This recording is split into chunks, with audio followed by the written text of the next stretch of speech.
In his San Francisco penthouse, Julian Ashford spotted the black server. "Don't let her touch the pieces, she's just a maid's kid," he sneered. The room laughed. He laid down a $2 million bet, anyone lasting 10 moves. She set down her tray. "12 moves," she said. "You'll be done in 12." He smirked and began the game. 12 moves later, he owed her $2 million and his silence. "Don't move." She was a former under-16 world champion who had walked away from chess entirely and taken a catering job in a city where nobody knew her name.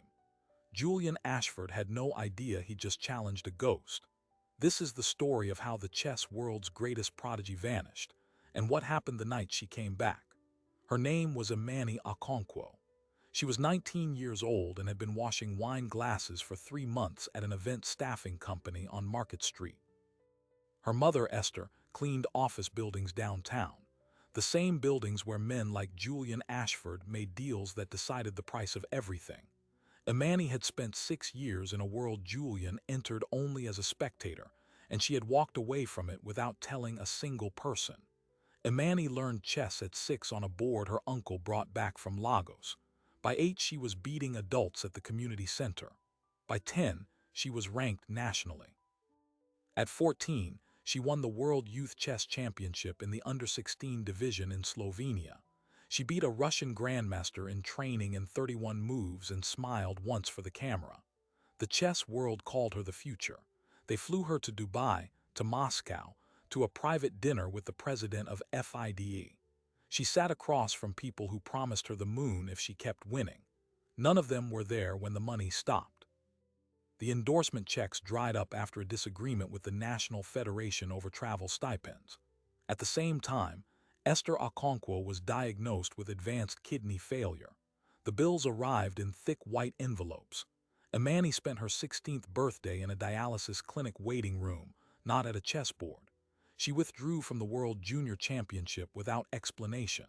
She deleted her chess profiles. She found a job washing dishes, and she did not touch a piece again for 3 years. Most of the chess world assumed she had simply vanished. Burnout, they said, happens to prodigies. No one looked for her. Julian Ashford's chess salon occupied the top floor of a tower on Mission Street every second Thursday. The centerpiece was a 1926 Marcel Duchamp pocket chess set he had acquired at auction for $200,000. The man had never played a serious tournament game in his life. He collected chessboards the way he collected small companies, with aggression disguised as charm. The guests that night included 3 venture capitalists, a man who claimed to have invented a cryptocurrency that predicted sports outcomes, and Julian's personal lawyer, a thin man in a gray suit who always carried a templated wagering agreement. Julian liked to bet. The girl in the uniform wasn't supposed to touch the pieces. She was circulating a tray of prosciutto-wrapped figs when Julian's voice cut across the room. She froze. Then she kept moving. The room laughed as commanded. Julian pushed it further. He pulled the Duchamp set to the center of the table, uncapped a fountain pen, and announced to everyone that he would put $2 million on the board against anyone who could last 10 moves. Then he looked directly at Imani. "But not you, sweetheart. You'd be broke before your mother finishes scrubbing my floors." The laughter swelled. Imani set down her tray.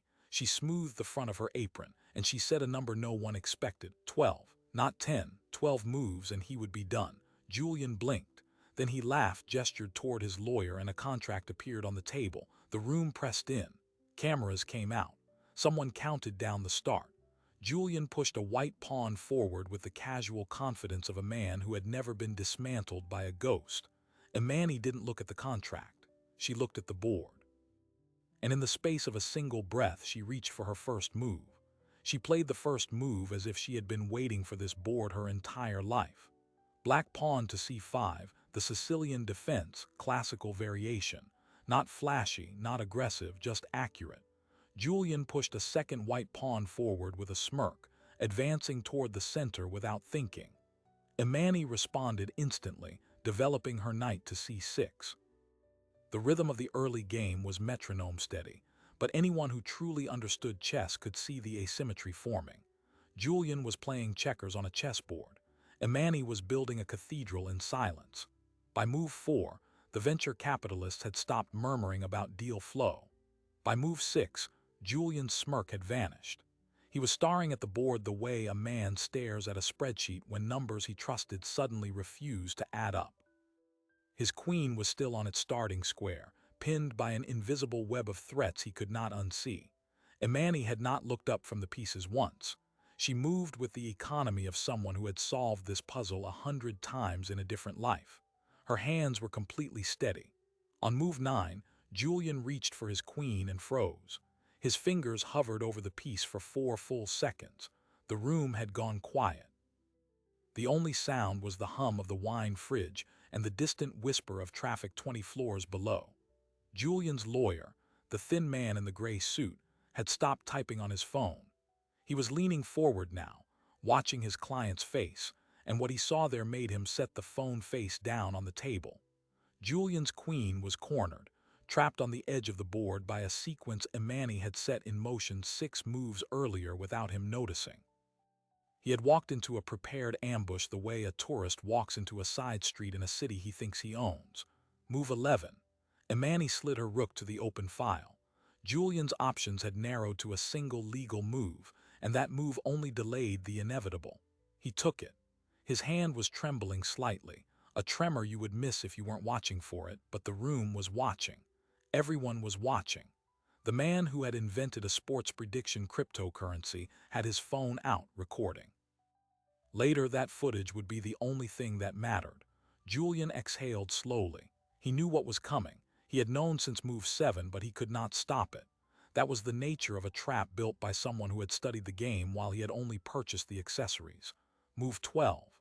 Imani moved her knight to e3. It was a sacrifice. The knight was undefended, hanging in the center of the board. Julian's king could not capture it. His queen could not reach it. His rook was pinned. His pawns were frozen. The knight sat there, quiet and lethal, a piece worth 3 points of material value but worth the entire game in context. Checkmate. Julian did not move. He did not speak. He stared at the board as if the configuration of wood and lacquer had personally betrayed him. The room did not applaud. The silence was heavier than any wager. Imani stood. She reached into the pocket of her apron and pulled out a folded sheet of paper, smooth and crisp, the way you fold something when you have been carrying it for a long time. Wire transfer instructions, account number, routing number. The amount $2 million, and beneath that a second clause printed in clean legal language. A non-disclosure agreement, binding and irrevocable, signed on the spot, witnessed by everyone in the room. She set the paper on the table beside the Duchamp set. Then she uncapped Julian's own fountain pen and placed it on top of the contract.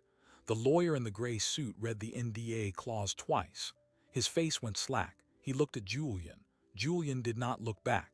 The lawyer slid the contract across the table. Julian signed it. The pen scratched across the paper in the quiet room. Imani collected the document, folded it once, and walked out without a word. The door clicked shut behind her.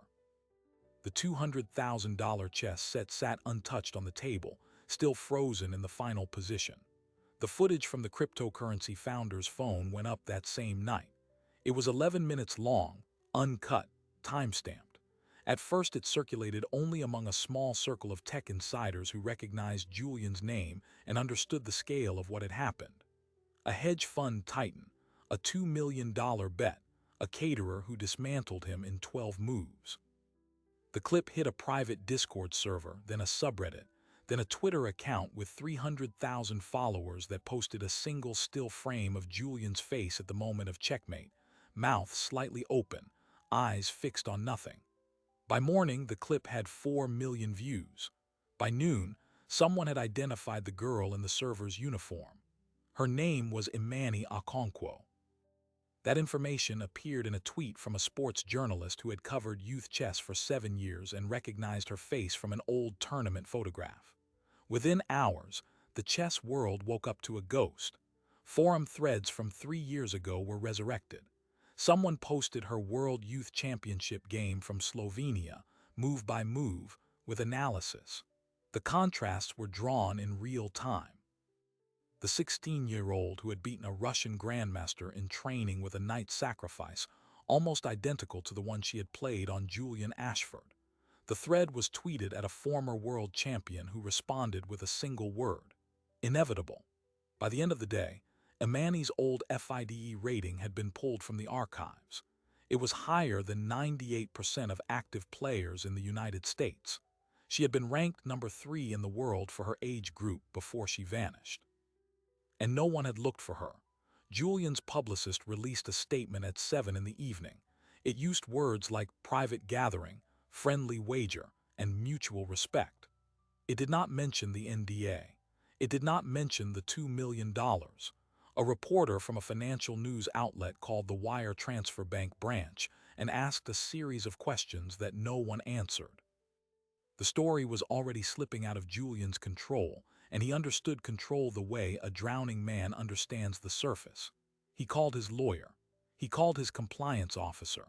He called a crisis communications firm that charged $2,500 an hour to tell you what you already knew.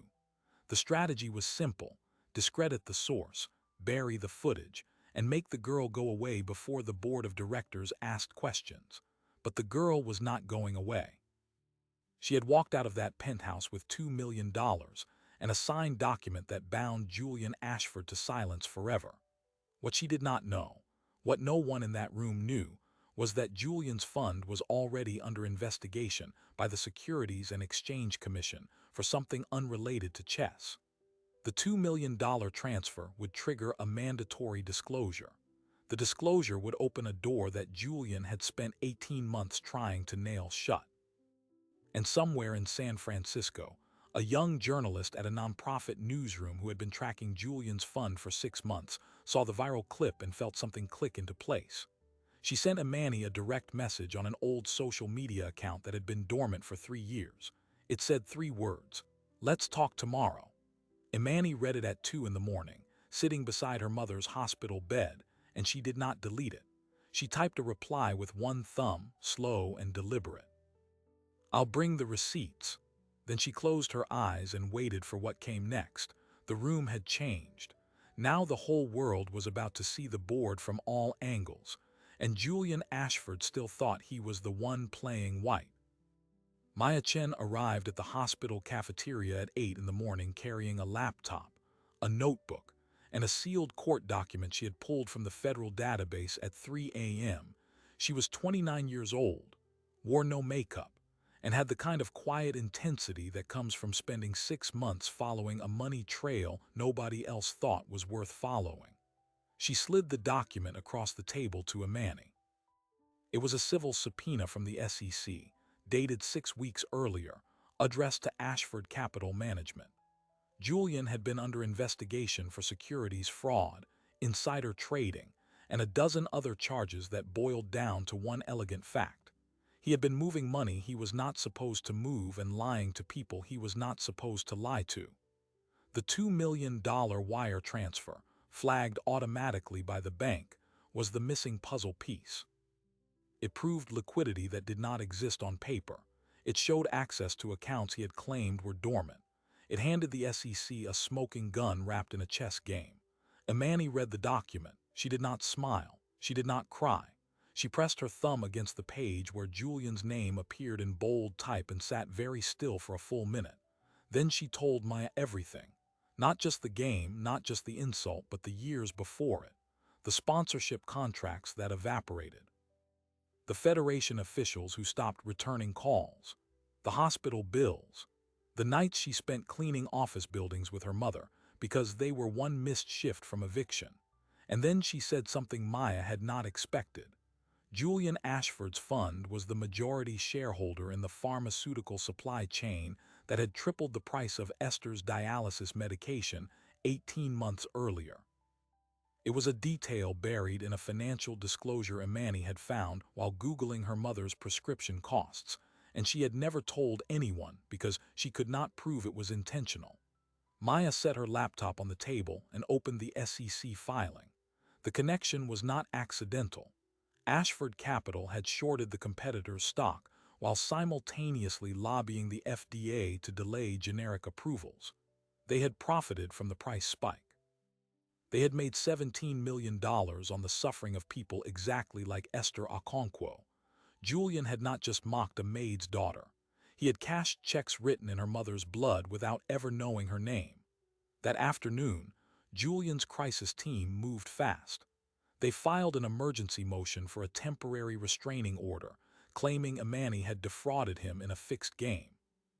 His lawyer argued that she had concealed her identity as a former chess champion, that the rules of the salon required disclosure of professional experience, and that the contract was void because of fraudulent misrepresentation. The judge assigned to the case was a golfing partner of Julian's general counsel. The TRO was granted in 45 minutes, ordering Imani to return the $2 million immediately and to refrain from any further contact with media. The deputy who served the order found Imani in the hospital cafeteria, still sitting across from Maya. She read the restraining order. She looked at Maya. She said, "They're scared." Maya nodded once and kept typing. The story was already written. The only question was when to publish. At 7 that evening, Julian went on a business news channel. He wore a navy suit and an expression of wounded dignity. He called the incident a regrettable misunderstanding and described himself as a victim of a coordinated smear campaign. He denied the SEC allegations. He denied the price gouging connection. He used the phrase hardworking American investors 3 times, but the anchor was not asking about chess. She was asking about the wire transfer. She was asking about the court document bearing his signature. She was asking about the $17 million. Julian's smile froze in place. His eyes flickered toward the camera operator. He opened his mouth to answer, and for the second time in 48 hours, no words came out. The segment ended early. His phone was already ringing with calls from the board. The publication hit at midnight. Maya Chen's investigation went live on the front page of the newsroom's website simultaneously with a companion video segment. It was not just about a chess game. It laid out the entire architecture of Julian's fund, the SEC investigation, the price gouging scheme, and the direct line from his trading desk to Esther Okonkwo's medication costs. It embedded the 11-minute chess video in full. It included an interview with Imani, shot in the hospital chapel, where she spoke in a low, steady voice about the night. She listened to Julian Ashford call her mother a floor scrubber, while his fund collected millions from the company that priced her medicine out of reach. The story was shared 400,000 times in the first hour. The hashtag Checkmate Ashford trended in 7 countries. By 10 the next morning, the SEC had upgraded its investigation to a formal enforcement action. The board of Ashford Capital voted to suspend Julian pending an internal review.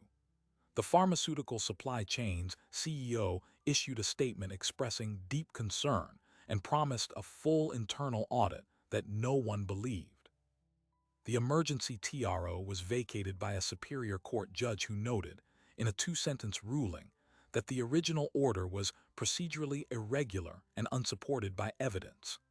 Julian's lawyer resigned by text message, and Imani Okonkwo sat beside her mother's dialysis chair, holding a phone that would not stop buzzing, watching the world rearrange itself around a 12-move game she had played without breaking a sweat. She had beaten him on the board. Now she was about to win something bigger than $2 million. She was about to take his company apart, piece by piece, with the quiet precision of someone who had been studying the board for 3 years before anyone even noticed the game had started. The only thing left to decide was what she would say when they put her back in front of a camera, and the world was waiting. The federal indictment came down on a Thursday. Julian Ashford was charged with 6 counts of securities fraud, 2 counts of insider trading, and 1 count of obstruction of justice. The arrest happened in the lobby of his own building while a janitor named Esther Okonkwo watched from across the street, leaning on her daughter's arm. Cameras caught every second. Julian's face made the cover of the financial section, not the lifestyle page. The fund collapsed within a month. The Duchamp chess set was seized during the asset forfeiture and auctioned by the government. A private buyer purchased it for $400,000, the proceeds diverted to a victim restitution fund. The buyer's identity was kept confidential. Only the auction house knew it was a trust set up by Imani Okonkwo, and she never told anyone why she wanted the pieces that had belonged to him. The $2 million was never returned. The emergency order had been vacated, the contract was ruled valid, and Julian's legal team had splintered. None of them could argue fraud when their own client had signed an NDA in front of a roomful of witnesses. Julian's voice was gone. He could not issue a statement, could not defend himself on television, could not tweet through the scandal. Every time a reporter called, his crisis team was forced to repeat the same empty phrase. Mr. Ashford has no comment at this time. The silence he had mocked a maid's daughter with was now legally his own. Esther Okonkwo received a new kidney in April. The transplant was paid for entirely by the funds Imani had wired from Julian's account, booked into a private surgical center that did not ask about the source of the money because the check cleared. The surgery took 6 hours. Imani slept in a chair in the waiting room with Maya Chen's phone number on speed dial and the NDA folded in her pocket. When the doctor emerged and said the word successful, Imani pressed both hands to her face and made no sound at all for a long time. Then she called Maya and said 4 words. "My mother is alive." The pharmaceutical supply chain settled the class action lawsuit 4 months later. The settlement forced them to cap the price of Esther's medication at its pre-spike level and refund $17 million to affected patients. Julian Ashford was named individually as a defendant, and his personal assets were drained in the settlement. The house in Atherton, the penthouse on Mission Street, the collection of vintage watches that had been cataloged by an appraiser in a tone of near-religious awe, all of it went. He moved into a rental apartment in a suburb no one had heard of and stopped answering his phone. Imani did not return to competitive chess. She declined the interview requests from sports networks, the documentary offers, and the invitation to ring the opening bell at the New York Stock Exchange. She used a portion of the remaining money to endow a small scholarship fund for girls from public schools who wanted to learn chess but could not afford tournament fees. She named it the Esther Okonkwo Foundation. The board included Maya Chen, Kesha Monroe from Baltimore who had never met Imani but had seen the video and reached out by email, and a retired grandmaster from Lagos who still had her uncle's phone number in his contacts. The only interview she gave was to a 12-year-old girl from Oakland who wrote a school report on female chess champions and tracked her down through a public records request. They sat at a park table near the bay. The girl asked what it felt like to checkmate a billionaire. Imani smiled. "It felt like being seen," she said. "He saw a maid's kid. I saw a king without a single safe square left, and you can't buy your way off a board when there's nowhere to run." The girl wrote that down. Julian Ashford's silence became a kind of public monument. His name appeared only in legal footnotes and cautionary tailies. The last known photograph of him was taken through a car window in a strip mall parking lot, hunched in a hoodie, waiting for a lights to change. The image circulated briefly and then disappeared. It was not reposted by anyone who mattered. The algorithm had moved on. The game was over, and the woman who had walked out of his penthouse with his money and his voice was sitting on a pier watching the tide go out, not thinking about him at all. Imani Okonkwo walked into that penthouse as a server and left as the woman who had taken everything Julian Ashford had to give. $2 million, his name on a binding contract, and the absolute silence of a man who had built his empire on the assumption that people like her did not exist. But the thing Julian never understood, the thing that room full of venture capitalists could not see until the board froze in front of them, was that the maid's kid had been studying the game while they were still learning to pronounce the word strategy. She did not need to shout. She did not need to perform. She simply waited for the right moment, the right opening, and then she moved. Your power is not measured by the volume of your voice, but by the precision of your timing. Somewhere in this world right now, there is a person holding a tray, scrubbing a floor, sitting quietly in a room full of people who have already decided what they are worth. And inside that person is a version of this story that has not been told yet. The people who underestimate you are handing you the entire board and calling it a handicap. They are so certain of their own superiority that they never see the checkmate coming until the knight is already in the center of their kingdom and their king has nowhere left to run. That is not a weakness. That is a weapon. Use it. What is the moment someone decided you were not a threat? I want to hear it. Drop your city and the time you are watching. I read every single one. And if this story moved something in you tonight, send it to one person who needs to remember that being counted out is the ultimate advantage. Because somewhere right now, there is a kid setting down a tray and picking up a chess piece, and the room does not know it yet, but the game is already over. If you are not subscribed yet, stay close. There is another story coming next week that I honestly cannot wait to tell you. Until then, always remember, the quiet ones know the board best.